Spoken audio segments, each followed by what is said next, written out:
Men who sleep 5 hours a night have significantly smaller testicles than those who sleep 7 hours or more. In addition, men who routinely sleep just 4 to 5 hours a night will have a level of testosterone which is that of someone 10 years their senior. So a lack of sleep will age a man by a decade in terms of that critical aspect of wellness. And we see equivalent impairments in female reproductive health caused by a lack of sleep. So you may have heard of that old maxim that you can sleep when you're dead. Well, I'm being quite serious now. It is mortally unwise advice. We know this from epidemiological studies across millions of individuals. There's a simple truth. The shorter your sleep, the shorter your life. Short sleep predicts all-cause mortality.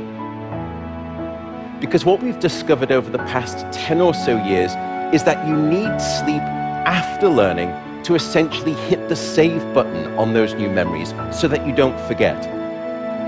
But recently we discovered that you also need sleep before learning. And now to actually prepare your brain, almost like a dry sponge, ready to initially soak up new information. And without sleep, the memory circuits of the brain essentially become waterlogged, as it were, and you can't absorb new memories. And there's a structure that sits on the left and the right side of your brain called the hippocampus. And you can think of the hippocampus almost like the informational inbox of your brain. It's very good at receiving new memory files and then holding on to them.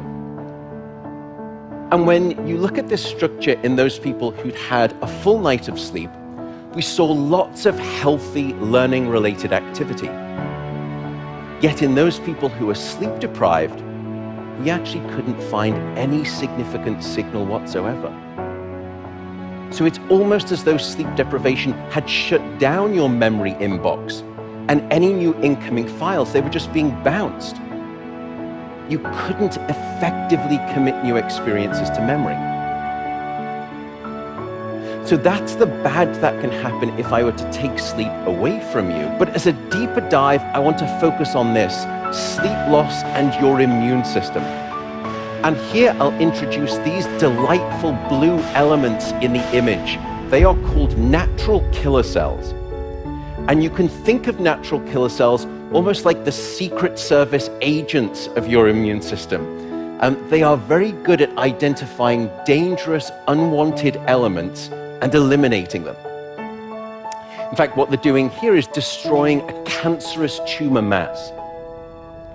So what you wish for is a virile set of these immune assassins at all times. And tragically, that's what you don't have if you're not sleeping enough. And at this point, you may be thinking, oh my goodness, how do I start to get better sleep? What are your tips for good sleep?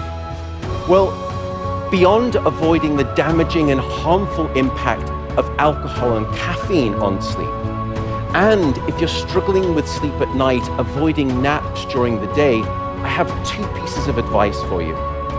The first is regularity. Go to bed at the same time, wake up at the same time. No matter whether it's the weekday or the weekend, regularity is king, and it will anchor your sleep and improve the quantity and the quality of that sleep. The second is keep it cool. Your body needs to drop its core temperature by about 2 to 3 degrees Fahrenheit to initiate sleep and then to stay asleep. And it's the reason you will always find it easier to fall asleep in a room that's too cold than too hot. So aim for a bedroom temperature of around 65 degrees or about 18 degrees Celsius. That's going to be optimal for the sleep of most people. Sleep, unfortunately, is not an optional lifestyle luxury. Sleep is a non-negotiable biological necessity. It is your life support system, and it is Mother Nature's best effort yet at immortality. And the decimation of sleep throughout industrialized nations is having a catastrophic impact on our health, our wellness, even the safety and the education of our children. So you're right, we can't catch up on sleep. Sleep is not like the bank. You can't accumulate a debt and then hope to pay it off at a later point in time. I should also note the reason that it's so catastrophic, that our health deteriorates so quickly, first is because human beings are the only species that deliberately deprive themselves of sleep for no apparent reason. Because we're smart. And I make that point because what it means is that Mother Nature, throughout the course of evolution, has never had to face the challenge of this thing called sleep deprivation. So she's never developed a safety net. And that's why when you undersleep, things just sort of implode so quickly, both within the brain and the body. So you just have to prioritize. Okay.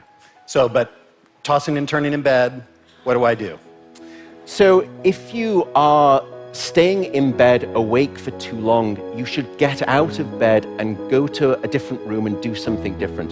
The reason is because your brain will very quickly associate your bedroom with the place of wakefulness. And you need to break that association. So only return to bed when you are sleepy, and that way you will relearn the association that you once had, which is your bed is the place of sleep. So the analogy would be, you'd never sit at the dinner table waiting to get hungry. So why would you lie in bed waiting to get sleepy?